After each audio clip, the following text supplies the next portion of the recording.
Bonjour et bienvenue dans le Journal de l'Emploi. Dans cette émission, nous aimons vous faire découvrir de belles histoires, celles qui favorisent l'emploi, qui pérennisent les entreprises, comme par exemple la reprise d'entreprise par les salariés. Je vous propose de découvrir tout de suite l'histoire de l'entreprise Carmelec à Perpignan qui a été transmise à ses salariés en juin dernier.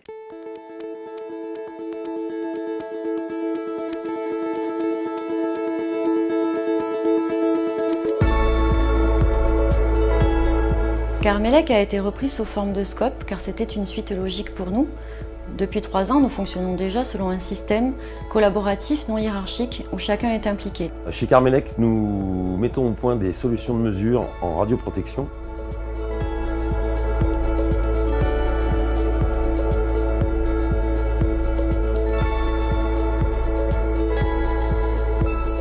Carmelec, avant le passage en scope, était une société qui se portait bien, qui était saine, avec des comptes sains. Au quotidien, vis-à-vis de l'extérieur, ça ne va pas changer grand-chose. Par contre, en interne, pour toutes les décisions impactantes de la société, être actionnaire, ça veut dire que sa voix va se mêler aux autres ou va aller contredire possiblement celle de l'autre pour essayer de trouver un terrain d'entente en collectivité à 17.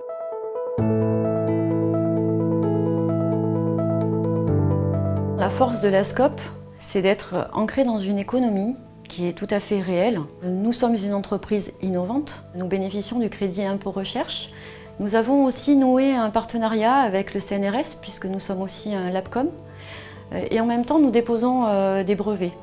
Donc nous sommes une entreprise qui est résolument dans la technique, qui est spécifique. Nous avons un savoir-faire qui est extraordinaire. Donc tout ça est possible parce que, en plus d'être une société traditionnelle, aujourd'hui on est une scope. Et cette scope, elle nous permet à tous, réellement, d'aller vers cette performance-là. Moi je trouve que le système scope est très motivant. Je viens vraiment avec enthousiasme le matin parce que j'ai pas de pression. On sait que notre travail doit être fait pour satisfaire nos clients, pour que l'entreprise fonctionne. On peut s'organiser vraiment comme on veut, ça permet d'avancer comme on le souhaite. Et en même temps, ça entraîne aussi un plus fort esprit d'équipe, je trouve, parce que dès qu'on est un peu en défaut ou qu'on a besoin d'aide, c'est plus facile d'aller voir les personnes.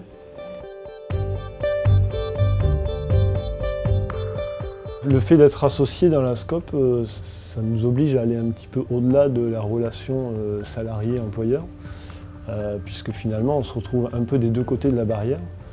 Et ça nous pousse à prendre en compte la situation réelle de la société dans notre fonctionnement et dans notre approche du travail finalement.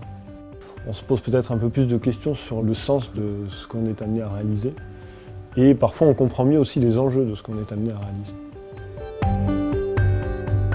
On a été beaucoup accompagné en fait par l'URSCOP d'une part, la CGSCOP et l'URSCOP, et puis par des avocats. Et même en fait par notre cabinet d'experts comptables. Alors les scopes d'amorçage, l'intérêt principal, c'est la possibilité de monter au capital sur une durée de 7 ans. Je pense que les scopes correspondent aujourd'hui à une philosophie générale qui est une participation plus significative des collaborateurs dans la gestion des entreprises et une implication évidemment meilleure. Donc ce processus sociétal est une opportunité pour le développement des scopes.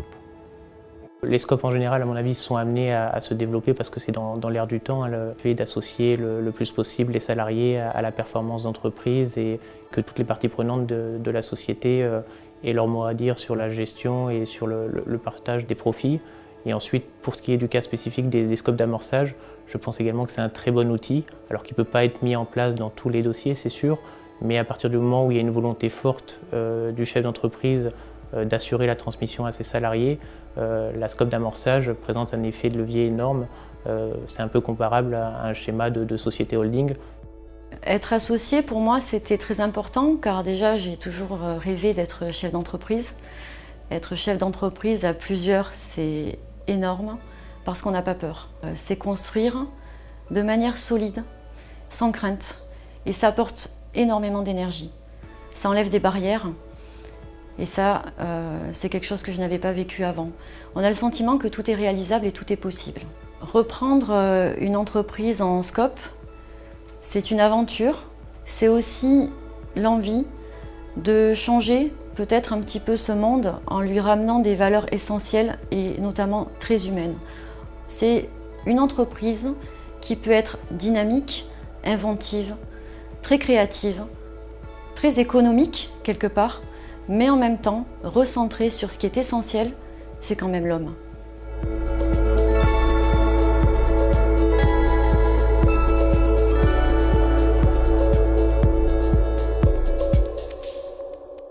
Une transmission réussie avec tous les acteurs de l'opération ravis.